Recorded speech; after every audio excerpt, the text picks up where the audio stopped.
या व्हिडिओ बनवण्यामध्ये आपलं काम थोडं राहिलेलं आहे. पहिले मी हिंदीमध्ये ब्लॉग बनवायचो, आता मराठीमध्ये का बनवतोय. हिंदीमध्ये मजा पण यायची, कारण आम्हाला बोलता यायचं नाही. माझा हँड ग्लोज जो आहे ना कुठं हरवला काय माहिती, इथं शोधतोय मी आता.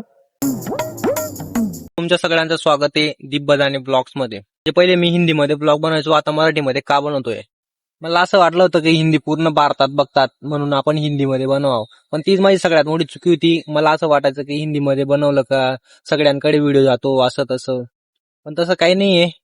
मग मी व्हिडिओ बनायला लागलो हिंदीमध्ये. मग ते हिंदी मला पूर्ण जमायची नाही, आणि विषय असा होता की आपल्याकडे सगळेजण मराठी बोलतात. म्हणजे मला असं वाटायचं की मराठी फक्त महाराष्ट्रापुरताच राहील असं तसं, त्याच्याकरता मी तेव्हा बनवायचो नाही. पण आणि दिवसेंदिवस प्रॉब्लेम वाढत गेले, कारण मित्रांना पण हिंदी येत नव्हती. आम्हीच घरात मराठी बोलतो आणि मराठी तर बोलतो आणि आयराणी पण बोलतो, त्याच्याकरता हिंदीला जास्त कनेक्शन नाही. त्याच कारणाने मी आता डिसाईड केलं मराठीमध्ये व्हिडिओ बनवेल असं.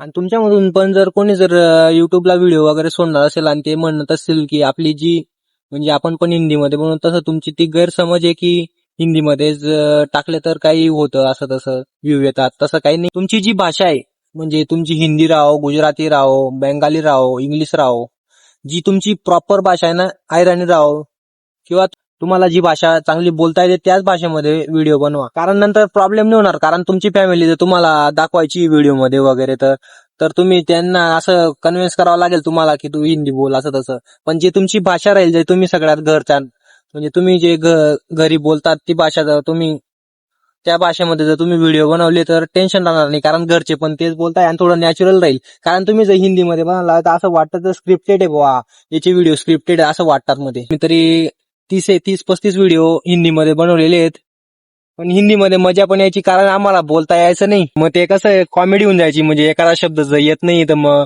मी काय बोलतोय, मित्र काय बोलतायत, तर वेगळीच मजा होती ती. पण या व्हिडिओ बनवण्यामध्ये आपलं काम थोडं राहिलेलं आहे, कारण मी जेव्हा आलो ना सकाळी तरी मी 6:30 वाजेपर्यंत येऊन लागलो होतो. त्यानंतर काम केलं, मग उजेड नव्हतं म्हणून मी तो व्हिडिओ स्टार्ट नाही केला. कारण आता उजेड वगैरे पडलं मग व्हिडिओ स्टार्ट करून दिला. पण मग थोडं माझं काम वगैरे आवरून घेतलं. हे बघा, हे चारा वगैरे कापून घेतला होता मी. येताच बरोबर चारा कापायला लागून गेलो होतो, आणि कालचा आहे तो पडलेला आहे थोडासा. मग आज चारा कापला आणि मग म्हटलं चला आज व्हिडिओ बनवून घेतो. आम्ही हिंदीमध्ये का ब्लॉग बनवत नाही म्हटलं, त्याबद्दल पण आज व्हिडिओ टाकून देऊ. आता वाजले तरी 7:30 वाजून गेलेले आता, आणि माझं काम थोडं अजून एवढं बाकी आहे. बघा मी तुम्हाला दाखवतो. हे जे ना, हे अजून कापायचं आहे आपल्याला. एवढं कापायचं आहे. एवढं कापलं गेलं का मग मी घरी जाईल. एवढा चारा कापून मग मी जाईल घरी. दुसरा एक मुद्दा की मी इथं कामाला कसं काय लागलो ते पण मी एक ब्लॉग मध्ये तुम्हाला सांगणार आहे.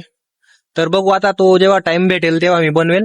आणि विषय असा झाला की आता मी उठलो तर पाणी पिऊन इकडे आलो, तर माझा हँड ग्लोव्ह जो आहे ना कुठं हरवला काय माहिती, इथं शोधतोय मी आता. बघू आता सापडतो का, मी सापडतो. काम तर इथं करत होतो, पण मी पाणी प्यायला गेलो ना तेव्हा हँड ग्लोव्ह कुठं काढलं ते आठवणच नाही आता. चला बघतो आता. इकडं तर पूर्ण बघितलं गेलं, इकडं पाणी वगैरे पिलं तिथं पण नाहीये. कुठं गेला असेल मग काय माहिती.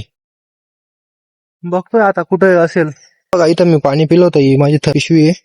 इथं मी पाणी वगैरे पिलं आणि कुठं ठेवला साला घातला आणि ना तर डायरेक्ट पूर्ण आजची वाट लागून पूर्ण कापला जातो तो. बघतो आता, शोधतो अजून. विषय असा आहे की हँड ग्लोव्हचा कलर बी हिरवा जे, म्हणून तो काय सापडणार नाही असं वाटतंय मला. बघू आता. याच्यातून माझे 10-15 मिनिटं वाया चालले गेले. आता बघतो तो हँड ग्लोव्ह काय सापडणार नाही असं वाटतंय मला. आता दुसरा आहे, म्हणजे 2 होते ना ते जोडीचे, तर हा घालून घेतो मी आता, कारण बिनकामचा मग टाइमपास होऊन जाईल आणि ऊन वगैरे पण पडायला लागून जाईल. त्याच्याकरता मग आता काम माझ्यासोबत असं पहिली वेळेस नाहीये, खूप वेळेस झाले. अजून माझा कोयता आहे ना, हा कोयता, याचा कलर पण हिरवाचे बघा, आणि आपण खूप वेळात हारून गेलेला आहे. म्हणजे सापडतच नाही तो, कुठं पडून जातो. या शेतामध्ये जर खाली ठेवला ना कुठं, तर सापडतच नाही. माझ्या एक वेळेस तर मग असं झालं होतं की चारामध्ये ठेवलेला होता तो, पण सापडतच नव्हता. शेवटी मला शेतामधून घरी जावं लागलं होतं, आणि मग तेव्हा तो विडा आणला होता कापण्याचा, तो आणला मग तिकडे जागा वगैरे साफ केली, मग तेव्हा तो सापडला होता.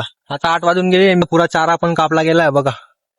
चारा कापला गेला, पण माझा जो हँड ग्लोव्ह आहे तो काही सापडला नाही.